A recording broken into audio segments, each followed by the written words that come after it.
Salut tout le monde. Aujourd'hui, je vais vous raconter une histoire qui va vous scotcher, celle d'une femme africaine qui a débarqué en France pleine d'espoir, mais qui s'est pris des claques à cause des préjugés. Inscrivez-vous au canal et mettez un like, s'il vous plaît. Ça me motive à partager plus d'histoires comme ça. Imaginez, on vous regarde de haut et on vous dit, droit dans les yeux, qu'une femme africaine comme vous n'a aucun avenir ici. Rien, zéro chance. Ça fait mal, ça énerve, ça donne envie de crier, non? Vous allez sentir cette colère, cette tristesse qui serre le cœur, et peut-être même un peu de peur en pensant à ce qu'on vit parfois. Mais je ne vais pas tout vous spoiler maintenant. Restez avec moi, parce que cette histoire va vous toucher, vous faire bouillir, et peut-être vous donner un peu d'espoir à la fin. Accrochez-vous. Je m'appelle Aïssata, j'ai 28 ans, et je viens du Mali. À Bamako, là où j'ai grandi, on était une famille simple.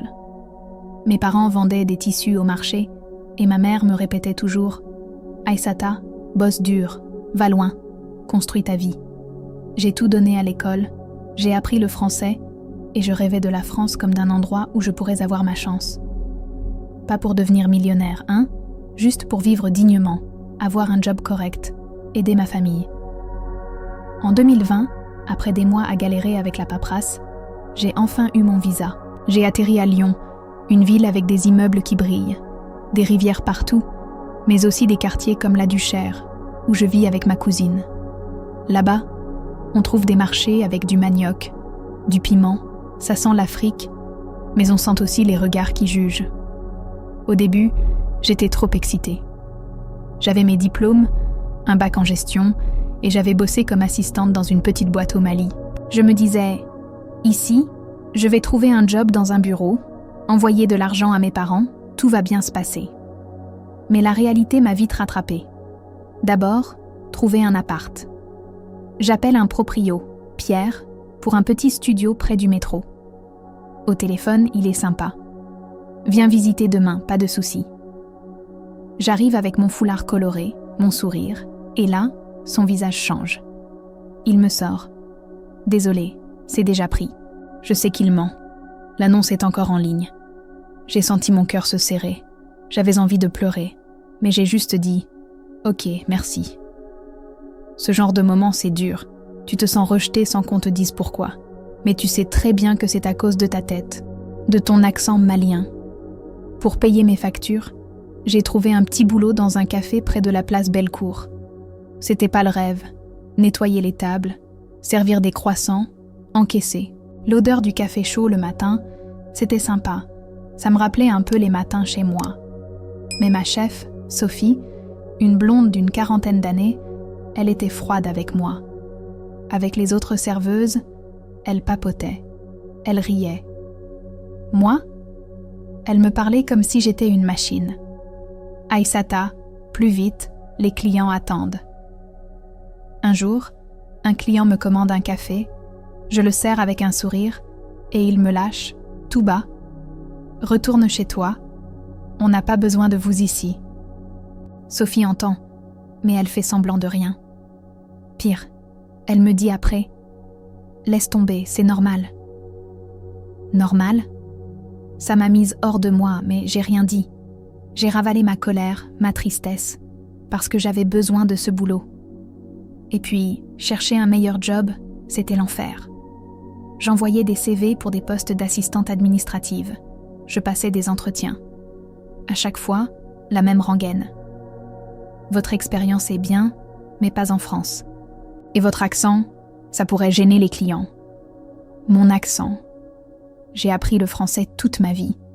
Ça me brisait le cœur, ces refus. Un soir, dans le métro à Lyon, bondé comme d'habitude, un mec me fixe et lance à son pote, assez fort pour que tout le monde entende. Les Africaines comme elles viennent juste profiter. Personne ne réagit. Tout le monde regarde ailleurs. J'ai baissé les yeux. J'avais envie de disparaître. Les larmes montaient. Pourquoi moi? Juste parce que je viens d'Afrique? Ça te donne cette peur au ventre. Celle de ne pas être à ta place, de ne jamais l'être. Mais c'était pas tout. Un jour, au café, Sophie me prend à part dans l'arrière-salle. « Aïssata, on a un souci. » Des clients disent que ton service est pas top. Je sais que c'est des conneries. Je suis toujours polie. Je fais tout bien. En vrai, j'avais entendu une collègue dire à Sophie « Elle est gentille, mais avec ses tresses et sa peau, ça fait pas pro. » Mes tresses ? Ma peau ? J'étais tellement en colère que j'en tremblais. Mais j'ai juste répondu « Ok, je vais faire mieux. » En rentrant chez ma cousine, où je dors sur un canapé-lit, j'ai pleuré comme jamais. Est-ce qu'ils avaient raison ? Est-ce qu'une femme comme moi n'avait vraiment aucun avenir ici ? Ça me bouffait de l'intérieur. J'avais envie de tout lâcher, de rentrer au Mali. Mais je pouvais pas. Ma famille comptait sur moi, et j'avais ce petit salaire à envoyer. Alors, j'ai commencé à chercher des solutions, à contacter des assos pour immigrants, mais tout prenait du temps, et mon visa temporaire allait bientôt expirer si je trouvais pas un contrat stable. Alors, je vais vous raconter la suite. Et croyez-moi, ça va vous faire serrer les poings. J'étais là, à Lyon, à galérer avec ce boulot au café qui me payait à peine de quoi vivre, et ces rejets constants qui me faisaient douter de tout. J'avais cette boule dans le ventre, cette peur de ne jamais m'en sortir, de rester coincée dans cette vie où on me regardait comme si j'étais moins que rien. Mais je me suis dit, Aïssata, tu peux pas abandonner. Pas maintenant. Alors, j'ai continué à me battre, même si chaque jour apportait une nouvelle claque. Au café, les choses ont empiré. Sophie, ma chef, elle commençait à me donner les pires tâches, genre nettoyer les toilettes ou vider les poubelles à la fin du service, alors que les autres serveuses s'occupaient juste des clients. Un jour, je l'entends parler avec une collègue, Claire, dans la réserve. Claire dit « Franchement, Aïssata, elle fait tâche ici. Les clients veulent du chic, pas... Tu vois quoi ?» Sophie rigole et répond « Ouais, mais elle bosse dur. Alors on la garde pour l'instant. » J'étais juste derrière la porte. J'ai tout entendu. Mon cœur s'est brisé en 1000 morceaux. J'avais envie de rentrer, de leur crier dessus, de leur dire que je suis pas juste une travailleuse pas chère. Mais j'ai ravalé mes larmes, j'ai pris ma serpillière et j'ai continué.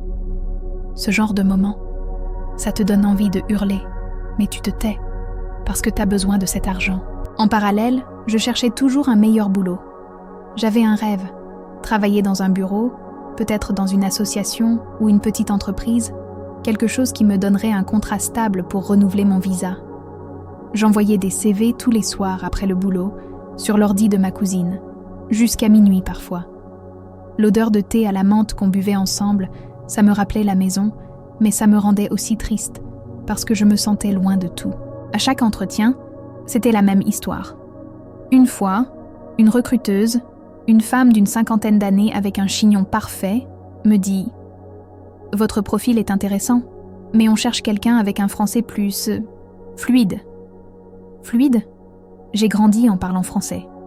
J'ai essayé de rester calme, mais en sortant, j'ai pleuré dans la rue, cachée derrière un arrêt de bus. Ces refus, c'était comme si on me disait « T'es pas assez bien, Aïssata. » Un soir, dans le métro, un autre incident m'a marqué. J'étais fatiguée, je rentrais du boulot, l'odeur de friture du café encore collée à mes vêtements. Un mec, la trentaine, costume mal repassé, me fixe et me lance « Toi, t'as rien à faire ici. Retourne dans ton village. » Les gens autour baissent les yeux, comme d'habitude. J'ai senti la honte, la colère et cette peur qui te paralyse. J'ai juste murmuré « Laissez-moi tranquille. » Mais dans ma tête, je me disais « Pourquoi je dois vivre ça ? Qu'est-ce que j'ai fait ?» En rentrant, j'ai raconté à ma cousine, Fatou. Elle m'a serré dans ses bras et m'a dit « Ignore-les, ils savent pas ce que tu vaux. » Mais c'était dur à avaler. J'ai commencé à chercher de l'aide ailleurs. Une amie m'a parlé d'une association à Lyon qui aide les immigrants avec des formations et des contacts pour trouver du travail. J'y suis allée, un petit local à la Duchère, avec des affiches colorées et une odeur de café brûlé. Là-bas, une femme, Amel, m'a écoutée. Elle était algérienne. Elle avait vécu des trucs similaires. Elle m'a dit « Aïssata, t'es pas seule, mais il faut que tu sois stratégique. » Elle m'a inscrite à une formation gratuite pour améliorer mon CV et mes compétences en entretien. Ça m'a redonné un peu d'espoir. Mais le temps pressait. Mon visa allait expirer dans 4 mois, et sans un contrat fixe, je risquais de devoir rentrer au Mali. Cette pression, c'était comme une horloge qui tic-tac dans ma tête, jour et nuit. Mais même avec cet espoir, les galères continuaient. Au café, Sophie a commencé à me donner moins d'heures. On doit réduire les coûts, qu'elle disait. Mais je voyais bien qu'elle donnait mes heures à une nouvelle serveuse, une Française, blonde, qui venait d'arriver. Un jour, un client régulier, un vieux monsieur gentil, me glisse. « Aïssata, t'es la meilleure ici. Pourquoi il te traitait comme ça ?» Ça m'a touchée, mais ça m'a aussi fait mal, parce que même lui voyait l'injustice. J'ai commencé à noter tout ce qui se passait au boulot. Les commentaires, les tâches injustes, tout. Je me disais, peut-être que ça servira un jour. Mais à ce moment-là, j'étais juste fatiguée, à bout, avec cette colère qui bouillonnait et cette peur de ne pas y arriver. Est-ce que j'allais vraiment prouver qu'ils avaient tort? Ou est-ce qu'ils allaient gagner, ceux qui disaient qu'une femme comme moi n'avait pas d'avenir ici? Salut les amis, on continue mon histoire. Et là, ça va devenir encore plus intense. Alors restez avec moi. J'étais à Lyon, toujours dans ce café où je me sentais comme une ombre, à encaisser des remarques et des injustices à longueur de journée.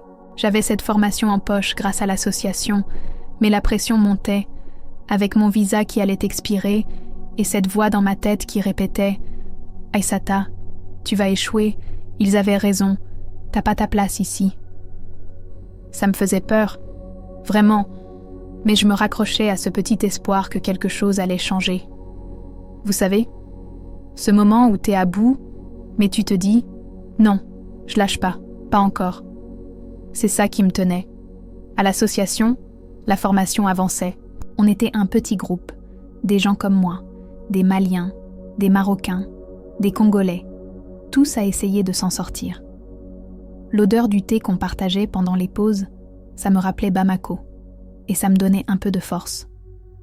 Amel, la formatrice, elle était dure mais juste. Elle nous apprenait à parler en entretien, à mettre en valeur nos compétences, même si elle venait d'ailleurs. Un jour, elle me prend à part et me dit « Aïssata, t'as du potentiel, mais faut que t'arrêtes de te cacher. Montre qui t'es. » Ça m'a touchée, mais en même temps, j'avais peur. Montrer qui je suis, chaque fois que je le faisais, avec mes tresses, mon accent, on me repoussait. Au café, les choses devenaient insupportables. Sophie, ma chef, elle me mettait de côté à chaque occasion. Un jour, il y a un gros service, plein de clients, et elle me demande de rester en cuisine à laver les verres pendant que Claire, la nouvelle serveuse, prend les commandes. J'entends Claire rire avec Sophie. « Aïssata, elle est mieux à l'arrière, non?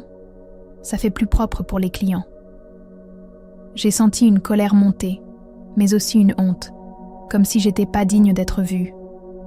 J'ai continué à laver les verres, l'eau chaude qui brûlait mes mains, et je me suis dit « C'est pas ma place, ça. » Ce soir-là, en rentrant chez ma cousine, j'ai écrit un mail à Amel. Je lui ai raconté ce qui se passait au boulot, les remarques, les tâches injustes.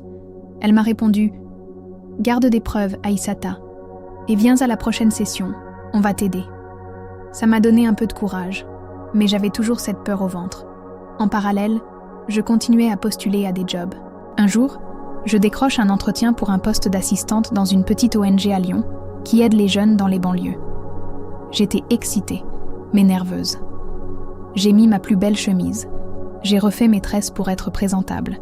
Et je suis arrivée là-bas. La recruteuse, une femme appelée Valérie, était gentille, mais elle m'a posé des questions dures. Vous avez de l'expérience, mais ici, il faut connaître le système français. Vous pensez pouvoir gérer ? J'ai répondu avec tout mon cœur, en expliquant mon parcours, mes études, mon envie d'aider les autres. Elle a souri, mais à la fin, elle m'a dit « On vous rappellera ». Mon cœur a fait un bond, mais j'avais déjà entendu ça trop de fois. En sortant, dans les rues de Lyon, avec l'odeur des châtaignes grillées des vendeurs ambulants, j'ai senti l'espoir s'effriter encore. Et si c'était encore un non? Mais le pire, c'était au quotidien. Un matin, dans le métro, je lisais un livre pour la formation et une femme d'une 50aine d'années me fixe.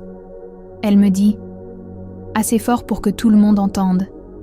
Vous devriez apprendre à vous intégrer au lieu de rester dans votre bulle. J'ai levé les yeux, choquée. Intégrer? Je bosse, j'étudie, je parle français.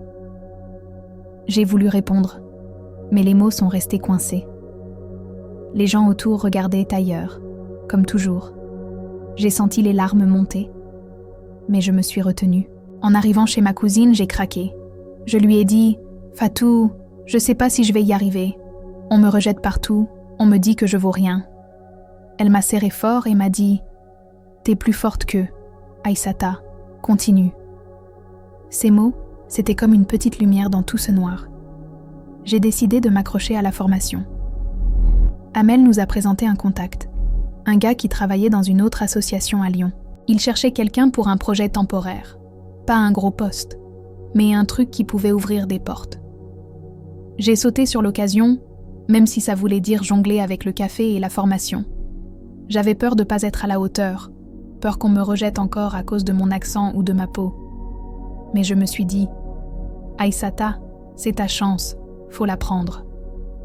Le rendez-vous était dans 1 semaine, et j'avais un mélange de stress et d'espoir. Est-ce que ça allait enfin changer quelque chose ? Ou est-ce que j'allais encore me prendre une porte ? Le tic-tac du visa dans ma tête, il devenait plus fort, et ça me terrifiait. Bon, on continue. Et là, je vais vous raconter ce qui s'est passé avec ce contact de l'association, parce que c'était un moment où tout pouvait basculer, et j'avais le cœur qui battait à 100 à l'heure. J'étais toujours à jongler entre le café, la formation et cette peur constante de l'expiration de mon visa. Ça me stressait tellement que je dormais mal. Je me réveillais en pensant « Et si ça marche pas ? Et si je dois rentrer au Mali sans rien avoir accompli ?» Cette urgence, c'était comme un poids sur mes épaules. Mais je me forçais à avancer, parce que j'avais pas le choix. Le jour du rendez-vous arrive. C'était dans un petit bureau à Lyon, pas loin de la Duchère. Un endroit simple avec des posters sur les murs qui parlaient d'intégration et de diversité. L'odeur de café frais flottait dans l'air. Ça me rappelait mes matins au boulot. Mais là, c'était différent. C'était une chance. Le gars, il s'appelait Marc. Un Français d'une 40aine d'années, avec des lunettes et un air sérieux. Amel m'avait briefé.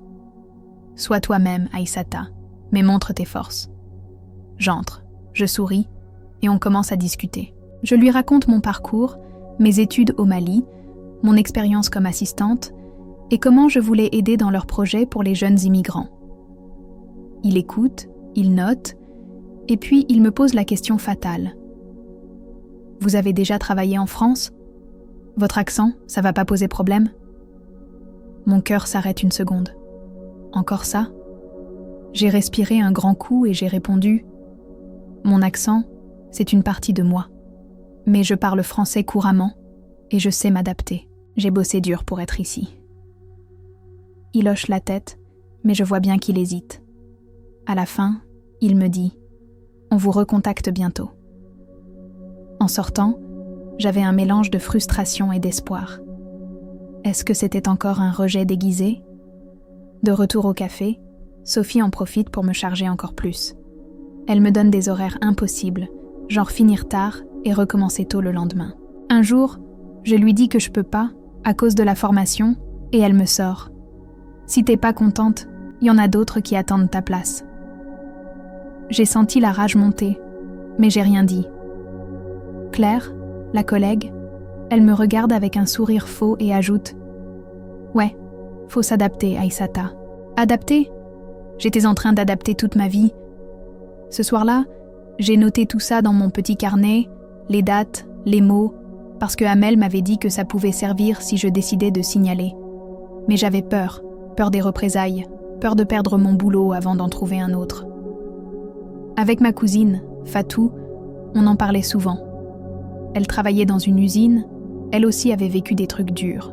Un soir, autour d'un plat de mafé qu'on avait cuisiné ensemble, l'odeur des arachides et des épices qui remplissaient l'appart, elle me dit « Aïssata, t'es pas obligée de supporter ça. Cherche ailleurs, et si ça empire, parle-en. » Ces mots me boostaient, mais la réalité était là. Sans un meilleur job, J'étais coincée. Et puis, miracle, Marc m'appelle 2 jours après. « Aïssata, on vous prend pour un essai de 3 mois. » J'ai sauté de joie. C'était pas un contrat permanent, mais c'était un début, un projet sur l'accompagnement des immigrants, pile dans mes cordes. J'étais excitée, mais aussi terrifiée. Et si je foirais? J'ai commencé le lendemain, en parallèle du café. J'avais réduit mes heures là-bas, en prévenant Sophie qui a fait la gueule. À l'ONG, l'équipe était mixte. Des Français, des immigrants, et Marc était fair-play. Mais il y avait une collègue, Louise, une Française qui me regardait de travers. Un jour, pendant une réunion, elle dit « Aïssata, t'as une idée sur ça? Mais explique lentement, hein ?» Tout le monde a rigolé un peu, sauf moi. C'était subtil, mais ça faisait mal. J'ai répondu calmement, mais intérieurement, j'étais blessée. Ces petites piques, c'était comme des aiguilles qui s'enfonçaient jour après jour. Et au café, Sophie a appris pour mon nouveau job et elle a empiré. Elle me donnait les pires clients, ceux qui râlent, et un jour, elle me dit « Profite, parce que ça durera pas. Des comme toi, on en voit passer. » Ça m'a mise en colère, mais aussi triste, parce que pourquoi tant de haine? Le temps passait, et mon visa approchait de la fin. J'avais besoin que l'essai devienne permanent pour le renouveler. J'ai bossé dur à l'ONG, j'organisais des ateliers pour les jeunes, j'aidais avec la paperasse, et Marc me disait que j'étais bonne. Mais Louise continuait ses remarques. Un jour, elle laisse traîner un mail où elle écrit à une autre collègue « Aïssata est sympa, mais son accent fait pas pro pour les partenaires. » Je l'ai vu par accident, et ça m'a brisé le cœur. J'ai pleuré dans les toilettes, en me disant « Encore? Même ici ?» J'ai parlé à Amel, qui m'a conseillé « Documente tout, et si ça va trop loin, utilise les lois contre la discrimination. » J'avais peur, mais je commençais à me dire que peut-être, il était temps de me défendre. Salut, on passe à la suite de mon histoire, et là les choses commencent à bouger un peu plus. Mais pas sans drama, croyez-moi. J'étais à ce point où j'avais ce job d'essai à l'ONG, mais avec Louise qui me faisait des remarques sournoises, et Sophie au café qui me poussait à bout. J'avais cette urgence avec mon visa. Il me restait que 2 mois, et je me disais « Aïssata, faut que ça marche, sinon c'est fini. » Ça me stressait, mais je sentais aussi une petite force grandir en moi, comme si j'étais prête à me défendre enfin. À l'ONG, je bossais sur des ateliers pour les jeunes immigrants, à les aider avec leurs CV, leurs entretiens, un peu comme ce que Amel m'avait fait. L'odeur des marqueurs sur le tableau blanc pendant les sessions, ça me motivait. Un jour, Marc me félicite. « Aïssata, t'as bien géré l'atelier d'hier. Les jeunes t'adorent. » Ça m'a fait du bien. Pour une fois, quelqu'un voyait ma valeur. Mais Louise, elle continuait. Pendant une pause café, elle me dit devant tout le monde « Aïssata, t'as un foulard sympa aujourd'hui, mais pour les réunions importantes, peut-être quelque chose de plus... français ?» Les autres ont rigolé nerveusement, et moi, j'ai souri pour pas faire de vagues. Mais intérieurement, j'étais furieuse. Pourquoi mon foulard dérangeait? C'était pas professionnel? Ces petites humiliations, ça s'accumulait, et ça me donnait envie de crier. J'ai décidé d'en parler à Marc, discrètement. Je lui ai dit « Il y a des remarques qui me blessent, comme sur mon accent ou mon look. » Il a froncé les sourcils et m'a répondu « Je vais voir ça, Aïssata. On tolère pas ça ici. » Ça m'a donné un peu d'espoir, mais j'avais peur que ça empire avec Louise. En attendant, je continuais à noter tout, comme Amel m'avait conseillé.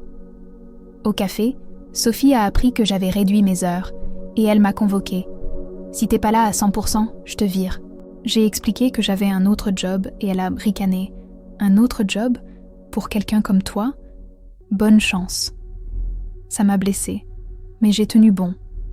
Je me disais « Bientôt je quitte ce café pour de bon. » Un soir, après une longue journée, je rentre en métro.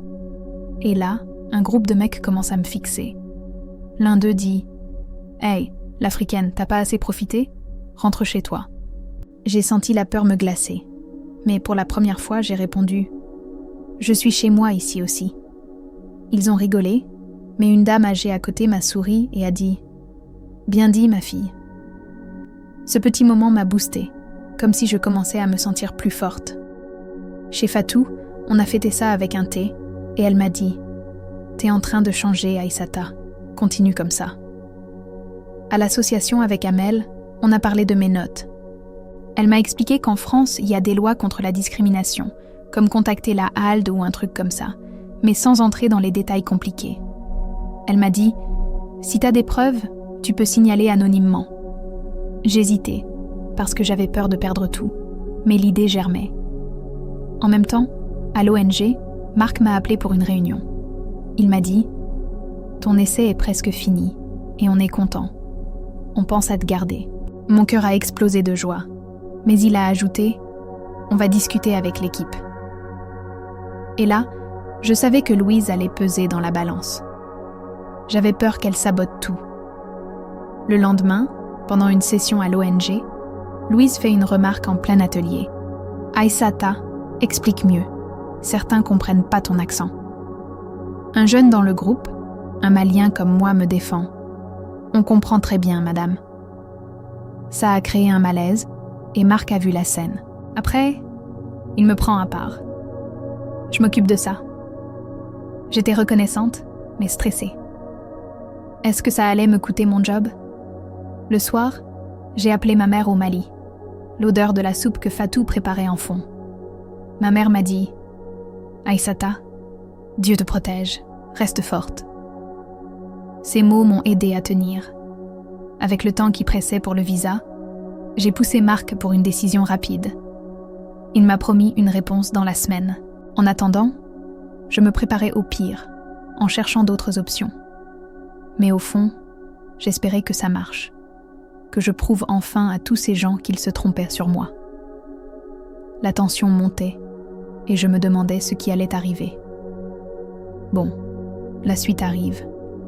Et là, on approche du moment où tout a commencé à vraiment chauffer, avec des twists qui m'ont fait douter de tout. J'avais cette réunion pour mon job à l'ONG qui approchait, et mon visa qui me mettait une pression folle. Il restait que quelques semaines.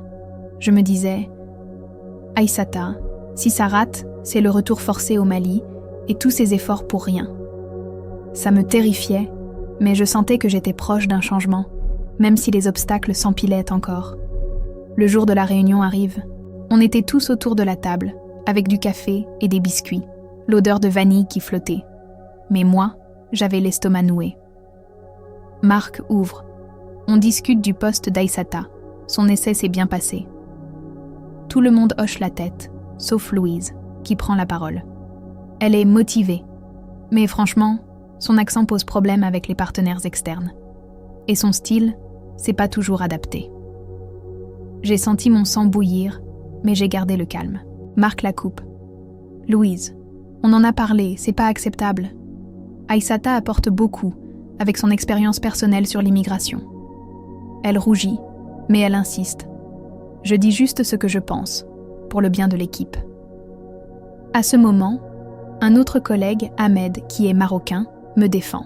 « Aïssata est super, et son accent, c'est un atout pour nos jeunes qui se sentent représentés. » La discussion s'échauffe et Marc conclut « On vote pour la garder. » La majorité dit oui et Louise fait la tête.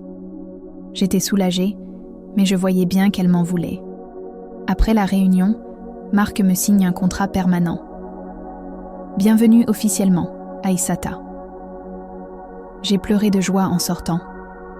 Ça voulait dire que mon visa pouvait être renouvelé avec ce boulot stable. Mais Louise, elle m'a lancé un regard froid en passant. Le soir, chez Fatou, on a célébré avec un plat de thieboudienne, l'odeur du poisson et du riz qui embaumait l'appart. Fatou m'a dit « T'as gagné une bataille, mais surveille tes arrières. » Elle avait raison, parce que le lendemain, au boulot, Louise commence à m'ignorer, à me donner des tâches secondaires, comme si elle voulait me pousser à partir. Au café, j'ai décidé de quitter pour de bon. J'ai donné mon préavis à Sophie, qui a ricané. « T'as trouvé mieux ?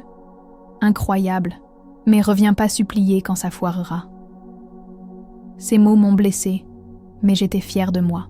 J'avais noté toutes ces remarques discriminantes et Amel m'a encouragée à signaler. Pas pour te venger, Aïssata, mais pour que ça change pour les autres. J'hésitais, parce que j'avais peur des conséquences.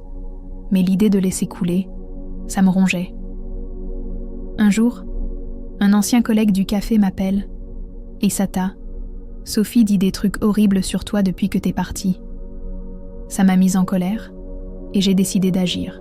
Avec Amel, on a préparé un dossier anonyme, avec mes notes, des dates, des témoignages. On l'a envoyé à une instance qui s'occupe de la discrimination au travail, sans trop de jargon, juste les faits. J'avais peur que ça revienne sur moi, mais Amel m'a rassurée. C'est protégé. En attendant, à l'ONG, les choses s'amélioraient. Marc m'a donné plus de responsabilités, comme mener des ateliers seuls. Les jeunes me disaient « Merci Aïssata, t'es comme nous, tu comprends ». Ça me touchait, et pour la première fois je me sentais à ma place. Mais Louise n'avait pas lâché. Un jour, pendant une présentation à des partenaires, elle glisse une remarque. Aïssata va expliquer, mais si vous comprenez pas, demandez-moi. Les partenaires ont froncé les sourcils, et Marc, après, l'a prise à part. J'ai appris plus tard qu'il l'avait avertie formellement. Elle m'a évité après ça, mais je sentais la tension. Et puis, un twist, j'ai reçu une lettre de l'instance sur la discrimination. Ils avaient enquêté sur le café, et Sophie avait été sanctionnée, une amende et une formation obligatoire. Pas énorme, mais c'était une victoire morale. Quand j'ai appris ça, j'ai ressenti un mélange de soulagement et de tristesse, parce que pourquoi il avait fallu en arriver là? Mon visa a été renouvelé grâce au contrat, et j'ai commencé à me sentir plus confiante. Mais l'histoire n'était pas finie, parce que Louise préparait quelque chose. Je le sentais. La pression descendait pas complètement, et je me demandais ce qui allait venir ensuite. Salut, les amis, on avance dans mon histoire. Et là, on arrive à un moment où je commençais à voir la lumière, mais il y avait encore des ombres qui planaient. J'avais mon contrat permanent à l'ONG, mon visa renouvelé, et cette petite victoire contre Sophie au café. Mais Louise, à l'ONG, elle me lâchait pas, et je sentais qu'elle préparait un coup. J'avais ce mélange d'espoir et de stress, parce que même si j'avais prouvé que je pouvais m'en sortir, on dirait que certains voulaient toujours me voir tomber. Accrochez-vous, parce que ça va devenir intense. À l'ONG, je prenais mes marques. J'organisais des ateliers pour les jeunes, et j'adorais ça. L'odeur des stylos et du papier pendant qu'on brainstormait, ça me donnait de l'énergie. Les jeunes me racontaient leurs galères, leurs rêves, et je me voyais en eux. Un jour, une fille sénégalaise me dit « Aïssata, grâce à toi, j'ai eu un entretien. » Ça m'a fait chaud au cœur, comme si je faisais vraiment une différence. Marc, mon boss, il me disait souvent « T'es un atout pour nous ». Mais Louise, elle continuait ses piques. Pendant une réunion, elle me coupe quand je parle. « Attends, Aïssata, laisse-moi reformuler, c'est plus clair. » Les autres collègues levèrent les yeux au ciel, mais personne disait rien. Moi, j'étais fatiguée de me taire, mais je savais pas encore comment gérer ça sans risquer mon poste. En dehors du boulot, je commençais à me sentir un peu plus chez moi à Lyon. Avec Fatou, on sortait parfois dans la Duchère, on allait au marché, on sentait l'odeur des épices et on rigolait avec les vendeurs maliens. Mais même là, il y avait des moments qui me rappelaient où j'étais. Un jour, au marché, un mec me bouscule et marmonne « Faites attention, vous, là !» C'était rien, mais ça me rappelait que pour certains, je serais toujours l'étrangère. J'ai raconté ça à Fatou, et elle m'a dit « Ignore Aïssata, mais n'oublie pas qui t'es. » Ces mots me portaient, mais la colère était toujours là, sourde, dans un coin de ma tête. À l'ONG, la tension avec Louise montait. Un jour, je trouve un mémo qu'elle a envoyé à Marc, en oubliant de me mettre en copie. Elle écrivait « Aïssata est compétente, mais son profil culturel freine les partenariats. Peut-être un rôle moins visible. » J'étais choquée. Moins visible? Après tout ce que j'avais fait, j'ai pris une capture d'écran, je l'ai envoyée à Amel. Elle m'a répondu direct « Ça, c'est de la discrimination claire. Viens me voir. » J'avais peur de faire des vagues, mais j'en avais marre de me sentir écrasée. Amel m'a conseillé de parler à Marc, mais en restant pro, sans accuser directement. J'ai pris mon courage à deux mains et je l'ai vu. Je lui ai dit « Marc, je veux contribuer à fond, mais je sens que certaines remarques me bloquent. » Je lui ai montré le mémo, sans dire que c'était Louise. Il a froncé les sourcils.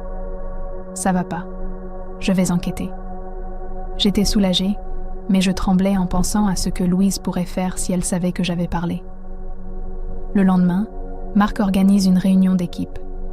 Il dit « On doit parler de respect et d'inclusion ici. » J'ai vu des choses qui me plaisent pas. Louise était rouge, elle fixait son café. Moi, je disais rien, mais j'avais le cœur qui battait fort. Après, elle m'évite encore plus, mais je la vois chuchoter avec une autre collègue. J'avais peur qu'elle prépare un sale coup, genre saboter mes ateliers ou parler mal de moi aux partenaires. En même temps, j'ai appris que l'ONG voulait lancer un gros projet, et Marc m'a proposé d'en prendre une partie. « Aïssata, t'as l'expérience vécue, tu peux porter ça. » C'était une chance énorme, mais je sentais la pression. Si je ratais, Louise aurait une excuse pour me descendre. Ce soir-là, chez Fatou, l'odeur du poulet yassa qu'on préparait m'a apaisée.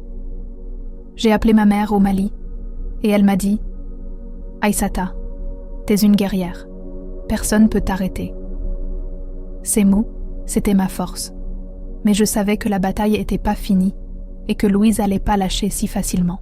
Je me préparais à ce qui allait venir, avec cette peur au ventre, mais aussi une envie de prouver qu'ils avaient tous tort sur moi.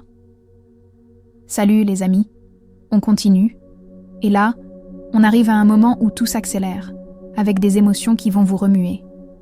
J'étais à l'ONG, avec ce gros projet qu'on m'avait confié, mais Louise qui continuait de me mettre des bâtons dans les roues.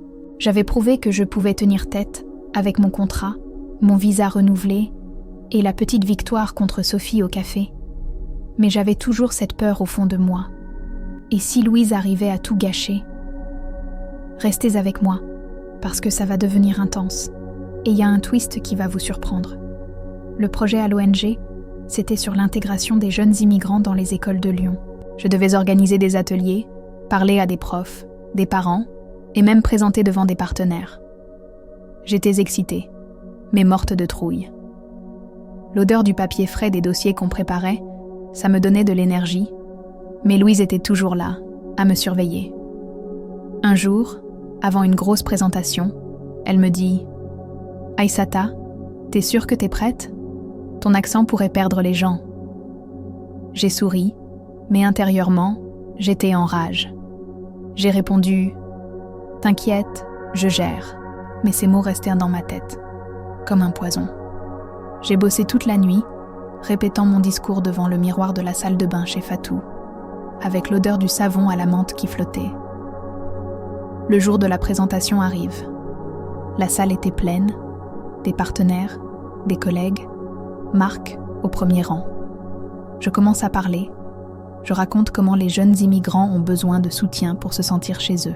Je partage mon histoire, mes galères. Et là, un prof me pose une question. « Vous pensez vraiment que votre expérience personnelle peut t'aider ?» J'ai respiré un grand coup et j'ai répondu « Oui, parce que je sais ce que c'est de se sentir rejeté, mais aussi de se battre pour sa place. » La salle a applaudi et Marc a souri. Mais Louise, au fond, elle croisait les bras, le regard noir. Après, Marc me félicite. « Aïssata, t'as cartonné.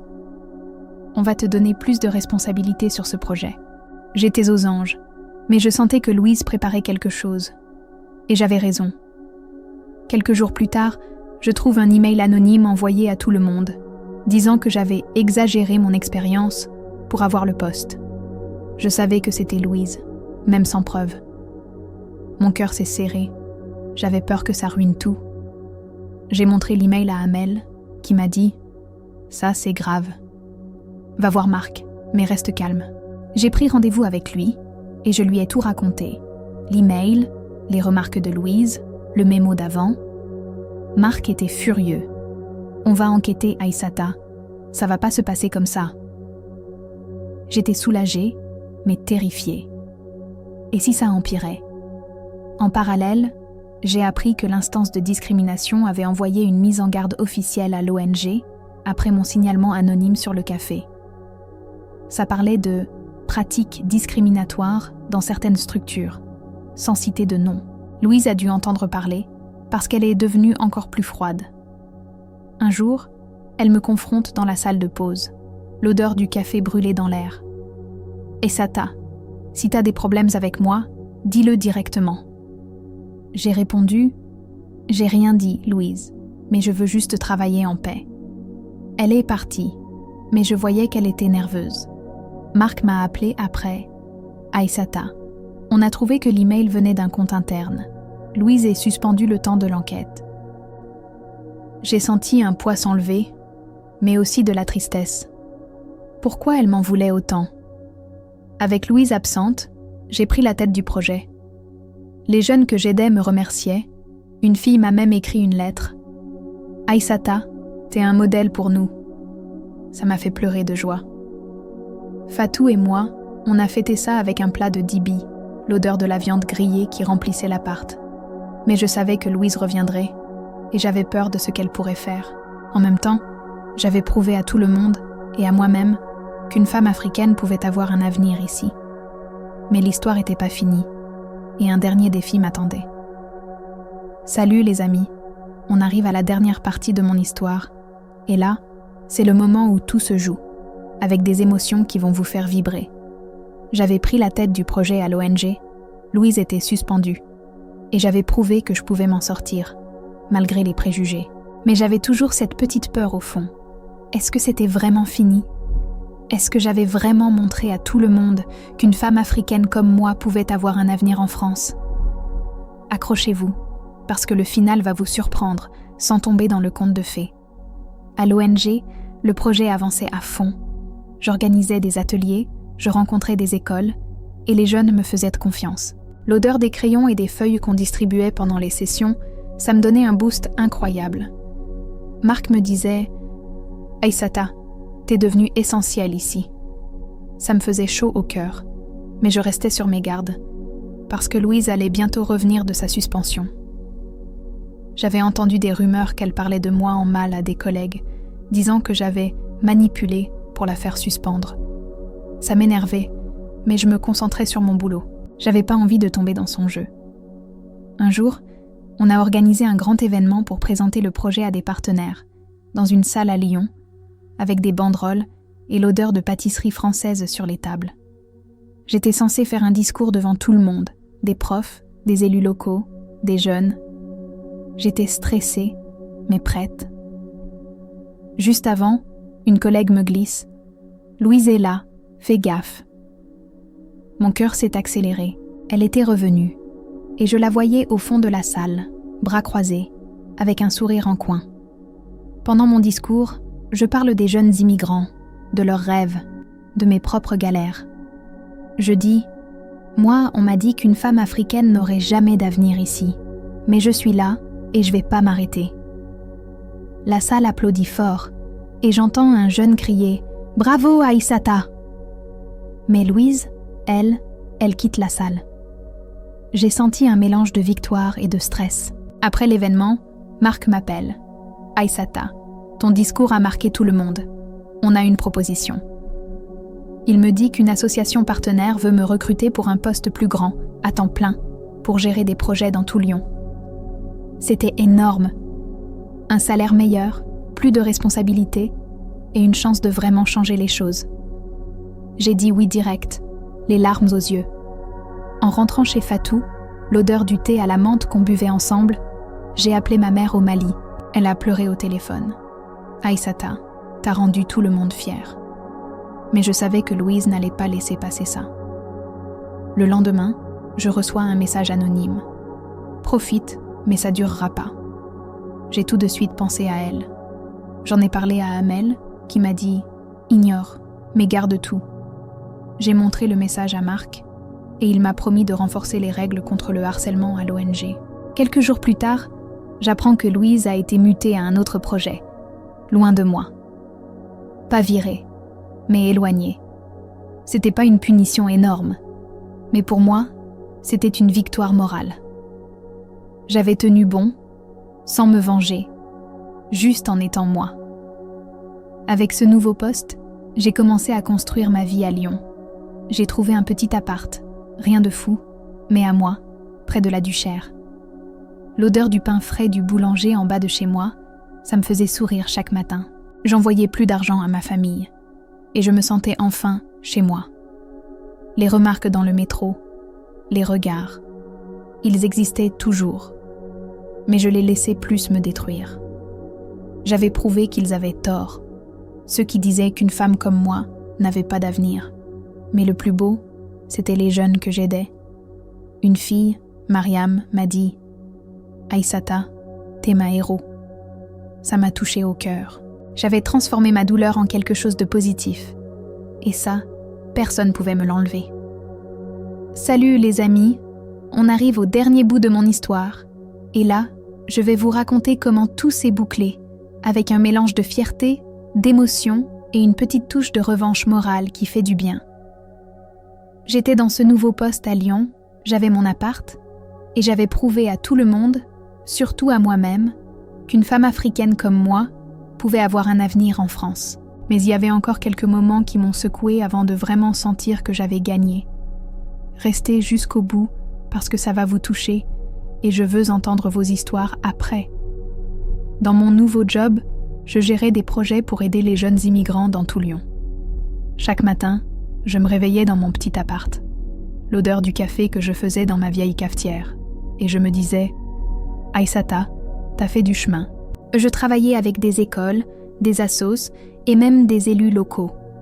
Les jeunes que j'aidais, ils me racontaient leurs galères et je leur disais « J'ai vécu pareil, mais regardez où je suis maintenant ». Ça les motivait et moi, ça me donnait un sens. Un jour, un jeune garçon, Ibrahima, me dit « Aïssata, t'es comme ma grande sœur. Sans toi, j'aurais lâché. » J'ai failli pleurer sur place, mais j'ai juste souri et je l'ai serré dans mes bras. À l'ONG, Louise était toujours dans un autre projet et je la voyais plus. Mais un jour, lors d'un événement commun, elle était là.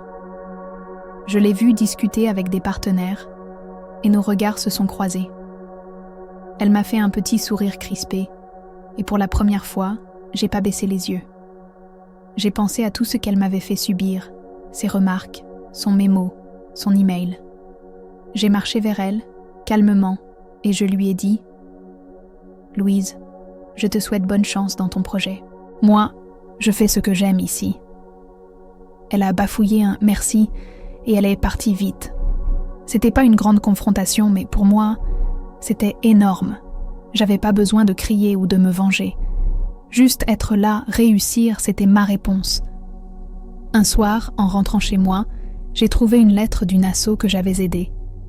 Ils avaient fait une petite vidéo sur mon parcours, sans que je le sache, avec des témoignages des jeunes et de Marc.